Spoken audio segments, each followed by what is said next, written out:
بسم اللہ الرحمن الرحیم۔ شروع اللہ کے نام سے جو بڑا مہربان نہایت رحم والا ہے۔ اللہ تعالی کی کائنات کی کلام کے یا ایک پارے کے شاید ہم ہزارویں حصے پہ بھی بات نہ کر سکیں۔ اس بارے میں بہت سارے حقوق، فرائض، واجبات بھی بیان ہوئے۔ اسی طرح اس پارہ کے اندر اللہ تعالیٰ نے یہود کی ایک انتہائی گستاخانہ سزا اس کا ذکر بھی کیا، اور اسی بارے میں بہت ساری چیزیں مال کے متعلق بیان ہوئی۔ سب سے پہلے مال کو دو حصوں میں آپ تقسیم کریں۔ ایک مال کے اندر وہ حق جو مخلوق کا ہے، اور دوسرا مال کے اندر وہ حق جو خدا کا ہے۔ تو اس بارے میں ہمیں بہت ساری چیزیں اس کے ارد گرد نظر آئیں گی۔ سب سے پہلے مال میں اللہ تعالیٰ کے حق کو اگر دیکھا جائے تو خالق کی کائنات کو آپ کیسا مال دیں گے؟ اللہ کا حق کس مال میں ہے؟ تو اس پارے کی پہلی آیت میں ہی مالک کی کائنات نے ارشاد فرمایا، لن تنالوا البر حتى تنفقوا مما تحبون۔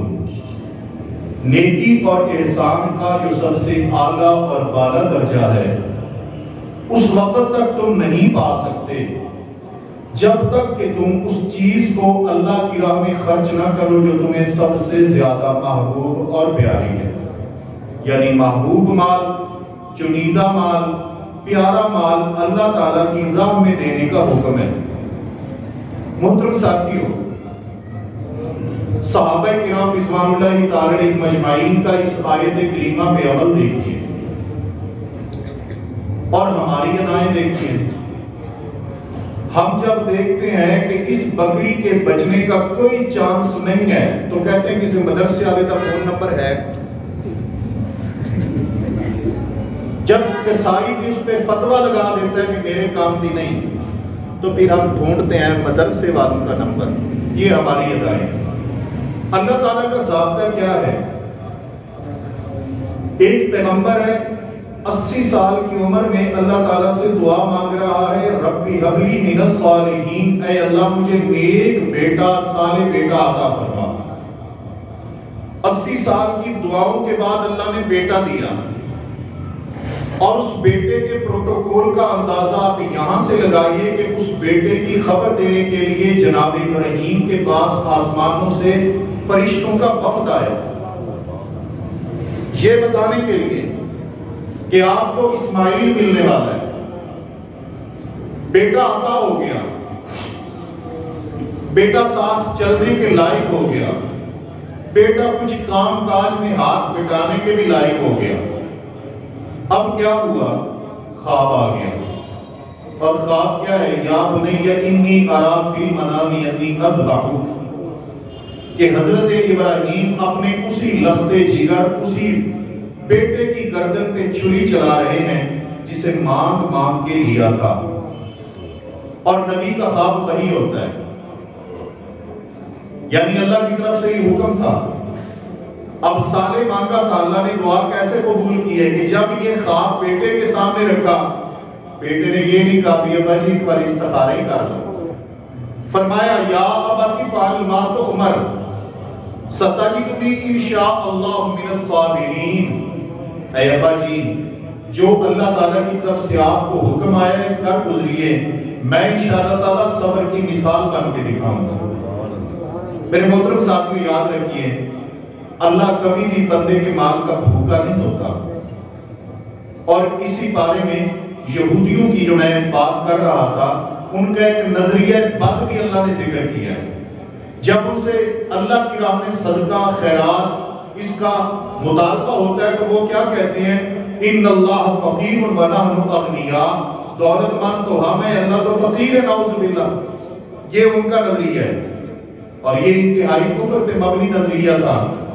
تو اللہ تعالیٰ بندے کے مال کا محتاج نہیں، اللہ صرف بندے کو آزماتا ہے، امتحان لیتا ہے میرے ابراہیم کا امتحان لیا، اور جب دیکھا کہ ابراہیم امتحان میں سرخرو ہو گئے ہیں، اللہ تعالیٰ نے فرمایا یا ابراہیم قد صدقت الرؤیا انا کذالک نجزی المحسنین، میرے ابراہیم بس بیٹے کی گردن پہ چھری چلانا مقصد نہیں تھا، کائنات کو یہ پیغام دینا مقصد تھا کہ جو رب کا دوست ہوتا ہے وہ ایسا ہوتا ہے، جو خلیل ہوتا ہے وہ ایسے ہوتا ہے کہ بیٹے کی گردن پہ چھری چلانے سے بھی دریغ نہیں کرتا۔ اب یہ بیٹا کیا تھا؟ محبوب تھا، پیارا تھا، اللہ نے مانگا بھی وہی۔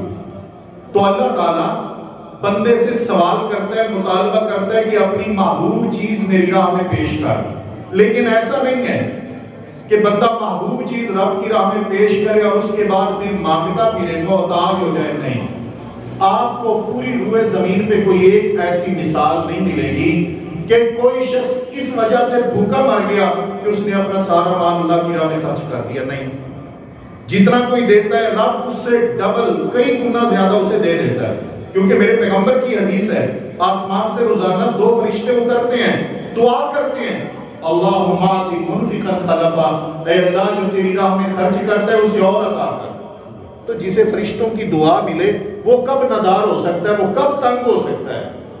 محترم ساتھیو، اسی طرح پھر میرے پیغمبر کے صحابہ کی مثالیں دیکھیے، یہ ابراہیم خلیل اللہ کی مثال ہے۔ میرے نبی کے صاحب آیت کریمہ اتری، یہی لن تنالوا البر حتی تنفقوا مما تحبون، نبی کائنات صلی اللہ علیہ وسلم کے صحابی حضرت طلحہ رضی اللہ تعالیٰ عنہ میرے پیغمبر کے پاس آ گئے، فرمایا اللہ کے نبی صلی اللہ علیہ وسلم وہی میرا باغ جو بئی محا ہے جس کے اندر ایک میٹھے پانی کا چشمہ ہے اور وہ پانی آپ کو پسند بھی، آپ پینے کے لیے آیا بھی کرتے ہو، اللہ کے رسول صلی اللہ علیہ وسلم پورے مدینہ میں وہ چنیدہ عمدہ باغ ہے اور میرے مال میں بھی وہ سب سے ممتاز مال ہے، رسول پاک گواہ ہو جائیے میں اسے اللہ کی راہ میں صدقہ کر رہا ہوں، خرچ کرنے کا اعلان کرتا ہوں تاکہ اللہ مجھے نیکی کا یہ درجہ دے دے جو 4 پارے کی پہلی آیت میں بیان ہوگا۔ امام کائنات صلی اللہ علیہ وسلم نے فرمایا اے طلحہ تمہارا یہ مال اللہ کی راہ میں قبول ہے، پھر اشارہ کیا کہ اگر تم اسے اپنے عزیز و اقارب فقراء مساکین اور تنگ دست میں خرچ کر دو تو یہ بہتر ہوگا۔ تو سیدنا طلحہ رضی اللہ تعالیٰ عنہ نے وہ سارے کا سارا مال اپنے عزیز و اقارب کے اندر خرچ کر دیا تھا۔ اب آپ نے یہ مسئلہ پکا کے لے جانا اور زکوٰۃ پہ فٹ کر دینا، بھی زکوٰۃ ساری مدرسے دین دی کیڑی لوڑ ہے، عزیز و اقارب کو دے، یہ زکوٰۃ نہیں تھی، بات سمجھ آئی؟ یہ نفلی تھا، اپنے دل سے اور اپنی خوشی سے کیا، لہذا اپنی خوشی سے چاہے آپ اپنے آدھے مال کا مالک بنا دیں کسی عزیز کو، قریبی کو، رشتہ دار کو، لیکن مصارف زکوٰۃ انما الصدقات للفقراء والمساکین، وہاں پر 8 مدات بیان کی ہیں اور تقریباً 4 مدات ایسی ہیں جن میں مدرسے آتے ہیں۔ تنگ دست دیکھیں تو مدرسہ، ابن السبیل دیکھیں تو مدرسہ، وفی سبیل اللہ دیکھیں تو مدرسہ، اور غارمین مقروض بھی ہیں، اور مدرسے کم و تمام ہمیشہ الحمدللہ مقروض ہی ہوتا ہے۔ آپ کیا جانیں، اکثر آپ دیکھیں حالات کہ آپ کو قرض میں تقریباً یہ رمضان سے پہلے 4-5 مہینوں کی جو تنخواہیں اور معاملات ہیں وہ قرضوں کی صورت ہی ہوتے ہیں۔ تو یہ ہمارا فرض بنتا ہے کہ ایسی جگہوں کے ہم دست و بازو بنیں، اور خصوصاً وہ جگہیں جہاں پر قال اللہ اور قال رسول کی صدائیں بلند ہوں، اور آپ کو پتہ اور یقین ہو کہ میں یہاں 100 روپے بھی اگر خرچ کر رہا ہوں تو یہ اس انسان پہ لگیں گے جس کی زبان سے یا قرآن کی صدا آئے گی یا پیغمبر کی حدیث کی آواز آئے گی، تو آپ کے لیے وہ کتنی نیکیوں کا ذخیرہ جمع ہوگا۔ محترم ساتھیوں، اسی طرح اس پارے کے اندر جو دوسرا حق ہے وہ وراثت کے حوالے سے ہے، جو اللہ تعالیٰ نے سورہ نساء میں بیان کیا۔ ایک اللہ کا حق مال کے حوالے سے، اور دوسرا رشتہ داروں کا حق، بیٹے، بیٹیاں، بیوی، شوہر، ماں، باپ، بہن، بھائی، بہرحال یہ تمام حقوق وراثت کی صورت میں اللہ تعالیٰ نے کسی پارے کی سورہ نساء میں بیان کیے۔ اور اس سورہ مبارکہ میں یہ تب بیان ہوئے جب احد کے میدان میں رسول اللہ صلی اللہ علیہ وسلم کے 70 صحابہ کرام شہید ہو گئے، بیویاں بیوہ ہو گئیں، بچے یتیم ہو گئے، اور جو مال اسباب چھوڑ کے گئے تھے ان کی تقسیم کا طریقہ کار کیا ہوگا، وہ سارے کا سارا اللہ تبارک و تعالیٰ نے سورہ نساء میں اتار کر میرے پیغمبر صلی اللہ علیہ وسلم کو دیا کہ یہ نظام وراثت ہے۔ تو یہ انسانوں کا حق بیان ہوا۔ اور اس کے ساتھ ساتھ یہ بھی غور کیجئے، نبی پاک صلی اللہ علیہ وسلم کی شریعت میں ہر وارث کا حق بیان ہو گیا ہے، بیٹے کا، باپ کا، بہن کا، بھائی کا، اولاد کا، سب کا بیان ہو گیا۔ اس لیے جو ہم یہ ڈنڈی مار کے جاتے ہیں نا کہ فلاں بیٹے نے میری بڑی خدمت کی ہے لہذا میری یہ دکان اس بیٹے کے نام ہے، یاد رکھیے آپ بیٹے کو دکان دے کے نہیں جا رہے، اپنے لیے جہنم کا مکان تیار کر رہے ہیں آپ قبر میں۔ رسول اللہ صلی اللہ علیہ وسلم کی حدیث ہے، ان اللہ قد اعطى كل ذی حق حقا لا وصیۃ لوارث، اللہ تعالیٰ نے ہر حقدار کو اس کا حق دے دیا ہے۔ آپ کے ورثاء میں جس کا جو حق بنتا تھا شریعت نے بیان کر دیا ہے۔ اب کسی ایسے فرد کے لیے جو آپ کی جائیداد میں وارث ہے، میرے پیغمبر نے فرمایا بندے کو وصیت کا اختیار ہی نہیں، کوئی اختیار نہیں انسان کو وصیت کا۔ یہ بیٹا میری خدمت زیادہ کرتا ہے، اگر یہ آپ کی خدمت زیادہ کرتا ہے نا تو اس کا بدلہ اللہ اسے جنت کی صورت میں دے گا، آخرت میں دے گا، اللہ یہاں پر اور بخت لگا دے گا، اللہ کرم نوازی کر دے گا۔ لیکن آپ اپنی جائیداد اور وراثت میں کسی کو زیادہ اور تھوڑا دینے کے حقدار نہیں ہیں، مجاز نہیں ہیں۔ اسی طرح دوسری بات وہ یہ ہے، اسی بارے میں بیان ہوئی کہ وَإِذَا حَضَرَ الْقِسْمَةَ أُولُو الْقُرْبَى وَالْيَتَامَى وَالْمَسَاكِينَ، جب آپ وراثت تقسیم کر رہے ہیں اس دوران وہاں پر کوئی رشتہ دار موجود ہے، یتیم موجود ہے، مساکین موجود ہیں، تو اللہ تعالیٰ نے فرمایا کہ انہیں بھی کچھ نہ کچھ دے دو، انہیں کچھ دے دے، وہ وارث نہیں ہے، انہیں کچھ دے دو وراثت میں سے۔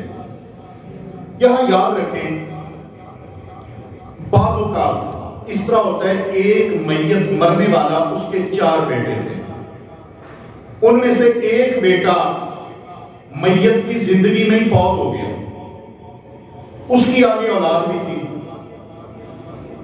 یہ یعنی باپ بعد میں فوت ہوا۔ جب یہ بعد میں فوت ہوا تو اس کے 3 بیٹے وارث بنیں گے نا، وہ جو پہلے فوت ہو گیا وارث تو وہ نہیں ہے، وہ وارث نہیں ہے، لیکن آگے اس کی اولاد موجود ہے، زندہ ہے، وہ بھی وارث نہیں، کیونکہ جب بیٹے موجود ہیں تو پوتے وارث نہیں ہوتے، لہذا وہ بھی وارث نہیں۔ تو یہاں پر ہمیں 2 طریقے اختیار کرنے چاہیے۔ پہلا، یہ جو فوت ہونے والا دادا ہے یہ ان کے حق میں وصیت کر جائے، وصیت کر جائے ان کے حق میں، کیونکہ وہ وارث نہیں ہے۔ دوسری صورت، اگر اسے موقع اور توفیق نہیں ملی تو پھر جو ان بچوں کے چاچے ہیں، میت کے باقی 3 بیٹے، ان کو چاہیے کہ وہ کچھ نہ کچھ اسے دے دے۔ ظاہر ہے اگر ان کا باپ زندہ ہوتا تو وہ حصہ لیتے، لیکن آج وہ نہیں ہے تو حصہ تو نہیں، لیکن ان پہ دست شفقت تو رکھیے، رشتہ داری کا خیال کیجئے، یا انسانیت کا احترام کیجئے، یا مسلمان ہونے کے ناطے ان کے ساتھ رحم دلی کیجئے۔ تو یہ مقام ہے وصیت کا، وارث کے لیے وصیت نہیں ہے، یہاں پر وصیت کی جا سکتی ہے۔ محترم ساتھیو، اسی طرح اس سورہ مبارکہ میں اللہ تبارک و تعالیٰ نے خواتین کے متعلقہ ایک پیغام دیا کہ ایک ایسی عورت جس سے بے حیائی سرزد ہوتی ہے تو اسے حکم دیا کہ اسے گھر کے اندر قید کر کے رکھو، اللہ یہ کہ اللہ تبارک و تعالیٰ ان کے لیے کوئی راستہ نکالے۔ تو یہ پہلے حکم تھا، بعد میں شریعت مبارکہ نے حد نازل کر دی، اگر عورت یا مرد شادی شدہ ہو کر بدکاری کا ارتکاب کرے تو پتھر مار مار کے اسے سنسار کرنے کا حکم ہے، اور اگر کنوارا ہے تو اس صورت میں مرد کے لیے 1 سال کی جلا وطنی اور 100 کوڑے، عورت کے لیے صرف 100 گھوڑے ہیں۔ جب یہ حد بیان ہو گئی تو یہ حکم منسوخ ہو گیا۔ اسی طرح پھر سورہ آل عمران کی جو آخری آیتیں ہیں، ان فی خلق السماوات والارض واختلاف اللیل والنہار، یہ وہ آیات ہیں جنہیں رسول پاک صلی اللہ علیہ وآلہ وسلم تہجد کے ٹائم رات کے آخری حصہ میں جب اٹھا کرتے تھے تو آپ ان کی تلاوت کیا کرتے تھے۔ اسی طرح اللہ تبارک و تعالیٰ نے جنگ بدر کی فتوحات کا ذکر بھی کیا، اور اسی کے ساتھ ساتھ غزوہ احد میں جو مسلمانوں کو تکلیف، غم اور شکست وہ پہنچی تھی، مالک کائنات نے اس پہ بھی تھوڑی سی مرہم پٹی کی اور ارشاد فرمایا کہ میرے نبی کے یارو ذرا اپنی کوتاہیوں پہ غور کرو، ایسا ہوا کیوں تھا؟ تم نے رسول اللہ صلی اللہ علیہ وآلہ وسلم نے جس درے پہ تمہیں روکا تھا تم نے وہ چھوڑ دیا، اس وجہ سے تمہیں یہ سزا ملی ہے۔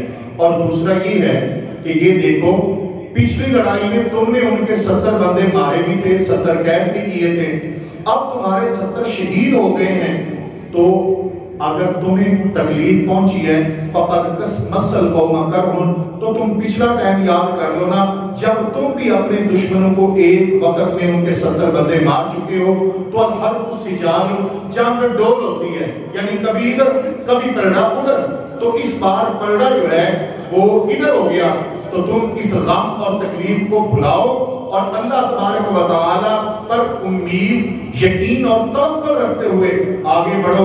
انشاءاللہ تعالیٰ ساری کائنات فتح کر کے اللہ نے محمد مصطفیٰ کی امت کو دینی ہے۔ اللہ تعالیٰ قرآن حکیم کو سمجھنے کی توفیق عطا فرمائے، آمین۔